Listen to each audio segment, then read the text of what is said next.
तो जब ये अंदर का पट खुल जाएगा तो ये ऑटोमेटिक सब कुछ दिखने लगता है।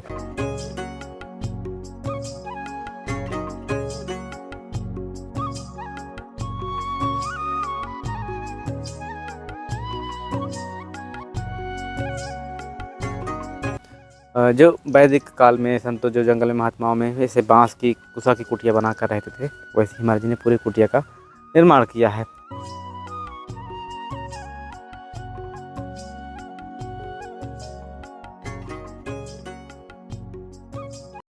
साथियों, आप सभी को जय सिया राम। मैं रमेश पटेल आप सभी का स्वागत करता हूं अपने इस धर्म की राह पे। पुराना गौशाला था जो महाराज जी का था, लेकिन बाद में यूपी गवर्नमेंट जब आई, योगी सरकार की, तो उसको सरकारी कर दिया गया, लेकिन महाराज जी का स्थान अभी भी है, वैसा ही है। तो आइए चलते हैं, महाराज जी की कुटिया का दर्शन कराते हैं।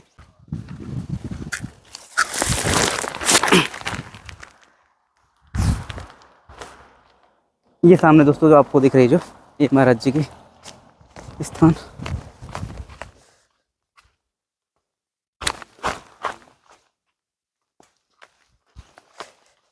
सीताराम महाराज जी।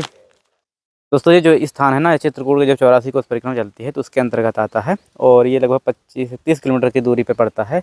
और यहाँ से जब अमावस्या की चलती है, परिक्रमा मार्ग चलता है, तो यहाँ से काफ़ी लोग, संत लोग और अन्य श्रद्धालु जो भक्त लोग यहाँ से गुजरते हैं, तो यहीं उनका स्थान होता है। क्योंकि ये जंगल के किनारे है और लगभग ये 10 किलोमीटर डिस्टेंस में कोई ऐसे आश्रय स्थल नहीं है जहाँ कोई रुक सके। तो ये महाराज जी का स्थान है जो कि काफ़ी आश्रयदाता है। भोजन पानी और रहने की काफ़ी जो जितनी भी व्यवस्था रहती है महाराज जी की उतना उपलब्ध कराते हैं। और दोस्तों ये महाराज जी का ध्यान कक्ष है जहाँ महाराज जी ध्यान करते हैं अपना उषा का।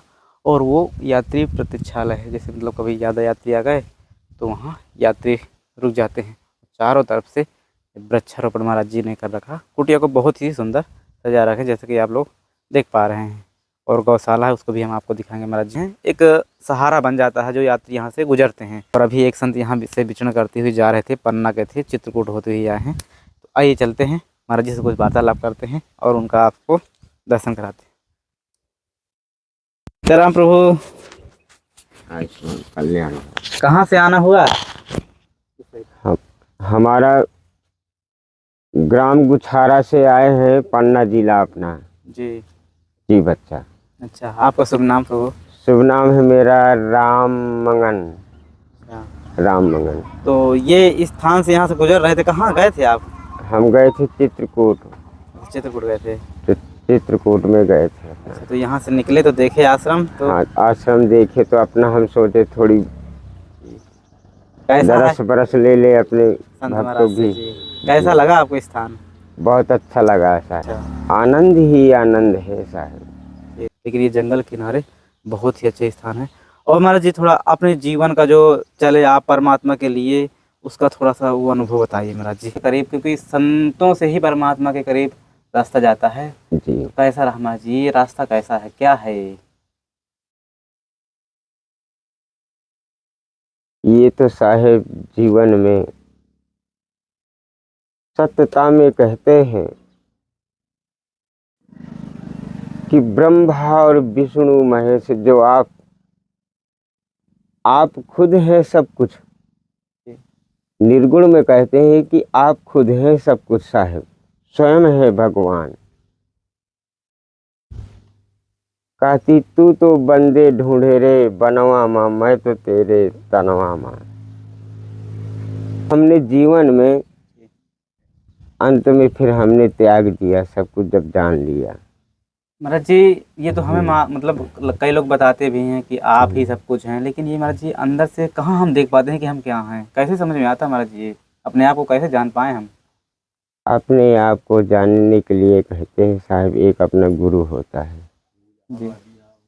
हाँ, गुरु अपना ही सब वो जनवाता है, रास्ता बता देते हैं सब जी। सबसे बड़ा अपना गुरु है, गुरु से फिर भगवान है, मिलते हैं। जब ये दो अंदर की पट खुल जाएगी, कहती घूंघट के पट खोल रे तो ही पिया मिलेंगे। तो जब ये अंदर का पट खुल जाएगा तो ऑटोमेटिक सब कुछ दिखने लगता है। ये महाराज जी बैराग कैसे आया आपको? अपना जीवन का अनुभव बताइए महाराज। हमारी फकीरी थी साहब बचपना की। जी। हमने कहते हैं कि ब्रह्मलोक से जो हमारे पुरखों की कमाई रखी रहती है, कहते सत्यता, तो हमने फिर वहाँ से वो भी मांग की अपने जीवन में कि हे प्रभु, अगर जो हमारे पुरखों की यानी माता पिता की जो शक्ति भक्ति पड़ी हो तो हमको अवश्य मिले मेरे भक्त। तो हमने फिर वो भी प्राप्त की ब्रह्मलोक से स्वयं। तप करते करते करते करते फिर 3 साल जंगल में रहे। हमने जंगल में रहे तो वहाँ भी तप करते रहे। महाराज जी ये कहते हैं कि भगवान हो परमात्मा हो घर में ही भाव है यदि आपका तो मिल सकते हैं, तो जंगल में महाराज जी क्या जरूरत रहती है जंगल में संत लोग जाने की? जाने से जो है वहाँ मन माया का कोई वास नहीं रहता है। अच्छा, वो फिर प्रभु के लीन होता है। अंतर्यामी, वहाँ तो कुछ नहीं, सिर्फ आनंद ही आनंद। कहते जंगल में ही मंगल है साहेब।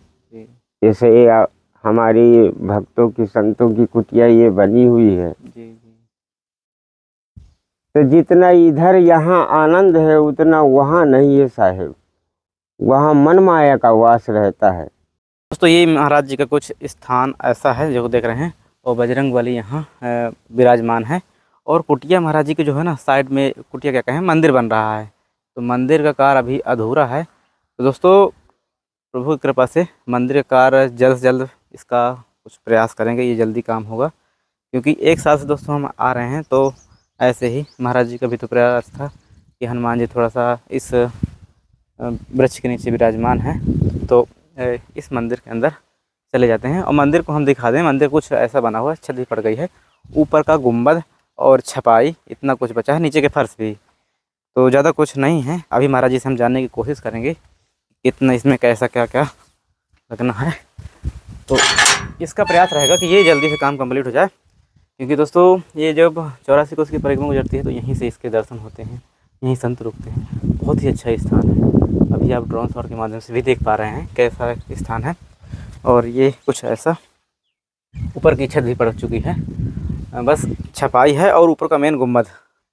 और यहाँ भी देख ले सकते हैं, ये यहाँ पे बजरंगबली की मूर्ति विराजमान हो गई, गेट भी लग गया है, आप देख सकते हैं ये।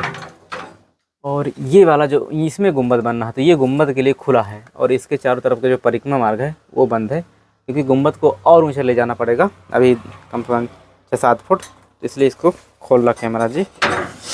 और सामने ये 84 कोस का जो परिक्रमा है वो गुजरता है इस मार्ग से, तो रोड के किनारे ही महाराज जी ये मंदिर का निर्माण कर रहे हैं। और 1 साल से दोस्तों हम आ रहे हैं, तो ऐसा ही इतने में ही है, तो अब आगे इसका काम जल्द बढ़ेगा ताकि प्रभु जी अपने स्थान पे जा सकें।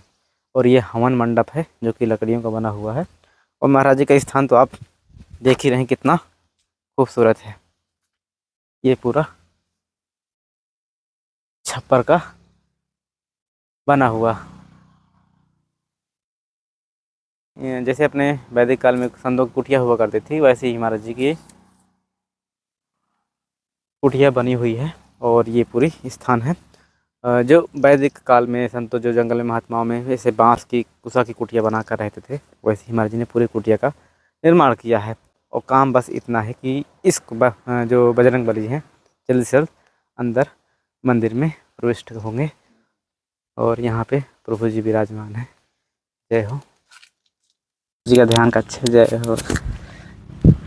ये महाराज जी कुछ सेवा सामग्री है, कपड़े हैं इसमें, और भोजन के लिए सामग्री है। सब भक्तों को अपना आशीर्वाद बना रखिए। जय गौ माता की जय जय।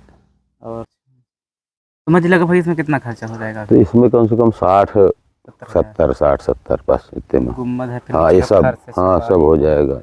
और जी टाइल्स लग जाएगा वहाँ भीतर, इतने में थोड़ा सा हनुमान जी जहाँ बैठेंगे उतने में लगवा देंगे तो ठीक है, भीतर लगवा देंगे ज़मीन में। हम थोड़ा सा गौशाला भी देख लेते हैं, यहाँ पे गौ माता भी हैं महाराज जी के, और महाराज जी खासकर गौ माता की ही सेवा में लगे हुए हैं। पहले महाराज जी ये मतलब अपना स्वयं का था गौ माता का, लेकिन जब से सरकार आई तो फिर हाँ 2 साल हमने इसको चलाया। 17 में सरकार आ गई थी, तो सरकार गौशाला के और गाय के विषय में ज़्यादा नहीं सोच रही थी, जी जी। तो प्रधान से कह करके हमने तार लगवाया 17 में। 16 में हमने इसको जार से बनाया। अच्छा। लोग बागों ने आग लगा दिया। जब आग लगा दिया तब उनके खिलाफ मुकदमा लगाया गया। आज 5 लोगों के खिलाफ मुकदमा चल रहा है। जी जी। फिर तार बाउंड्री हुई, प्रधान ने कराया। फिर 18 में योगी सरकार के उससे सहयोग से चलने लगा। तो सरकार का इसमें सब कुछ लगता है और भगवान की कृपा है। कितनी मर्जी इसमें गाय होंगी? 2 से 25 के लगभग गाय है यहाँ पर। 225। जी जी। और दोस्तों ये पूरा जंगल का इलाका है, यहीं पे ऐसे ही गाय माता यहाँ बैठी हैं। और अब तो सरकार अपना सहन करती है, लेकिन महाराज जी की जो कुटिया है वो एक आश्रयदाता के रूप में है। गौ माता के लिए भी सेवा में हेला है, और जो लोग आते हैं यात्री लोग उनकी भी यहाँ रुकने की, भोजन पानी की, अपनी जो भी जितनी भी होती है ठाकुर जी की व्यवस्था यहाँ हो पाती है। रात ही एक खतरनाक होती है, उस पर कोई रह ले जंगल में। मैंने तो बड़े बड़े शेर, बड़े चीते, कराएं सब देखा हूँ। रात को सब आते हैं, गाय बिदकती है ना, फिर जब देख लेती है उनको यहाँ से सीधे भगती है। फिर वहाँ पर बास करता हूँ तो वहाँ तक में रुकती है ये गाय। जंगली क्षेत्र है हमारे, जंगली क्षेत्र में। इसके बावजूद गौशाला यहाँ चल रहा है, एक भी रिकॉर्ड ये भी है, जंगल में गाय नहीं रुकती है। हमने इसको यहाँ रोक के रखा है। गाय भी हमारी कमज़ोर नहीं है।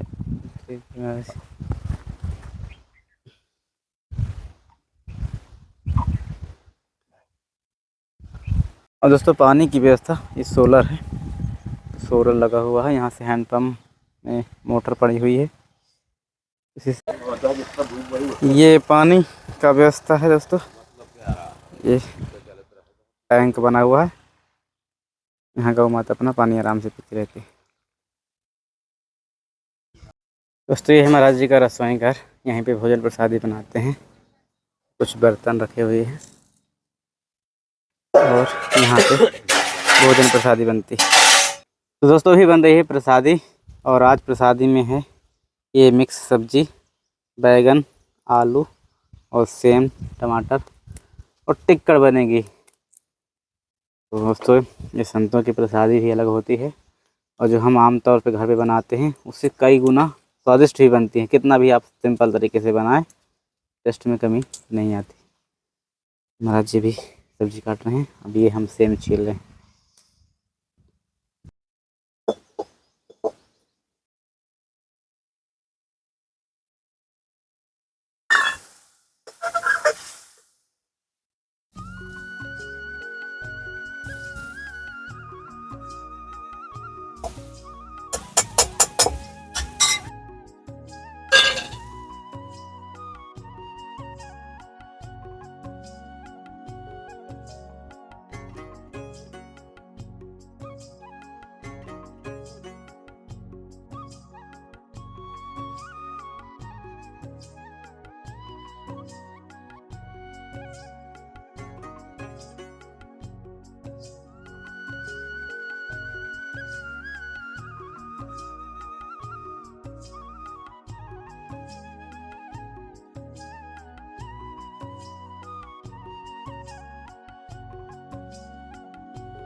तो दोस्तों ये प्रसादी बन के तैयार है, और आज है प्रसादी में सब्जी, महाप्रसाद और टिक्कड़।